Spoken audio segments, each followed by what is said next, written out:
number one in office. The two acts that I did in office when I came into office was number one, to make sure that I give financial autonomy to the police so that they can pursue corruption to the extent possible, and that they don't have to come back to me, and nobody in my office will control the police in as to who they want to prosecute. That's number one. And I signed, and the budget of the police is run by the IG at the moment, and they are free to go after everybody. That's number one. Number two, I made sure that the judges that had been denied the opportunity to serve and to empower our judiciary, I signed them, and I made sure that they have been gazetted and they went to work. I did not stop there. I have enhanced the budget of the judiciary from 18 billion to this year. I wanted to be at 25 billion. Unfortunately, it may come down because of the finance bill by about $1 billion or so. Number three, I am the president who has sworn in the highest number of judges in 2 years in the history of Kenya.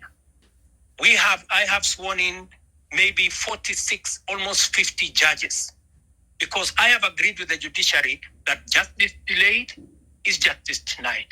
And therefore, I want to make sure that becomes the case. Number four, on the specific incident of what happened with fertilizer, I want to tell you, as I tell the people of Kenya, those where evidence has been gathered, sufficient evidence has been gathered, they are in court.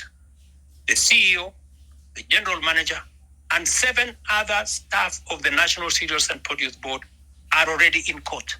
The minister was taken to parliament to answer for political responsibility, that to make sure that his oversight role was in question.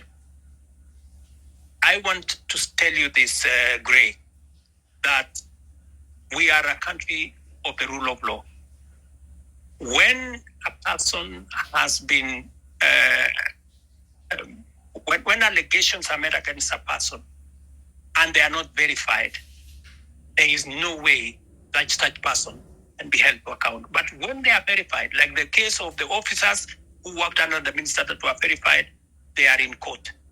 I want to tell you, if a minister, if a principal secretary, if there are verified allegations of corruption against any cabinet minister or any principal secretary, the day they are taken to court, I will fire them. I will not wait for the court process, because there will be an element of confirmation that these are people who are corrupt. Let me talk about jobs. And you have said correctly that the public service has issued a circular that there will be, there's a freeze on jobs.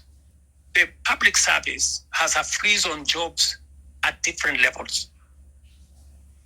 People who are employed at entry level, and the space around jobs is huge.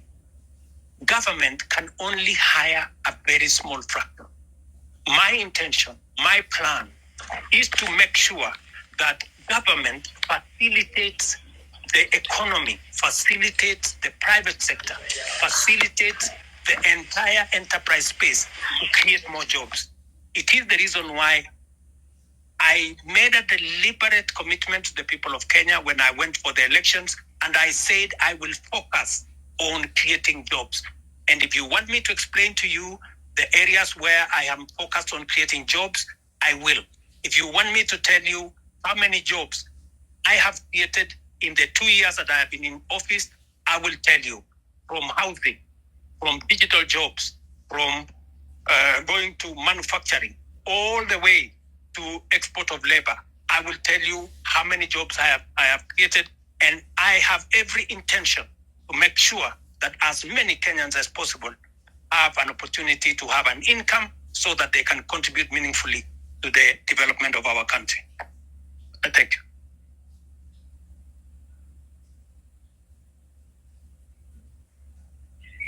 I think you can speak.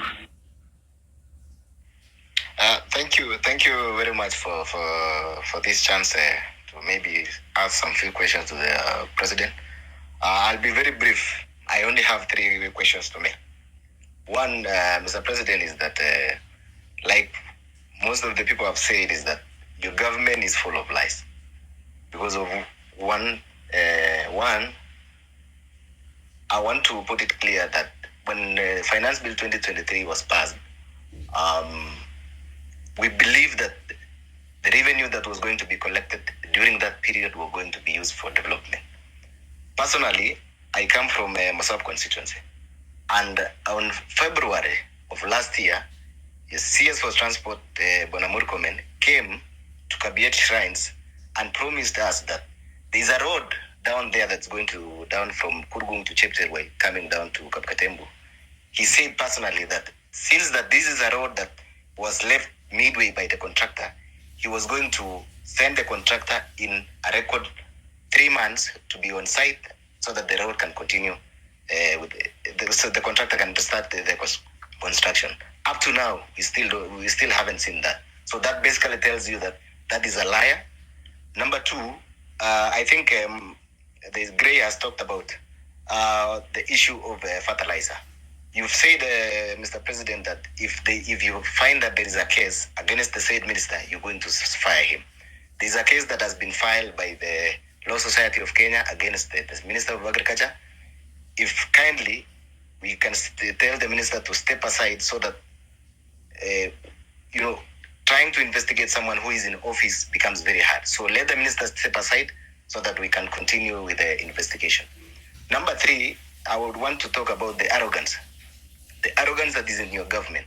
I have heard Mr. President say that the issue of Finance Bill 2024 was, I think it was packaged in a way that maybe you should have done it better. Yes, you should have done it better. The reason being, the people you sent out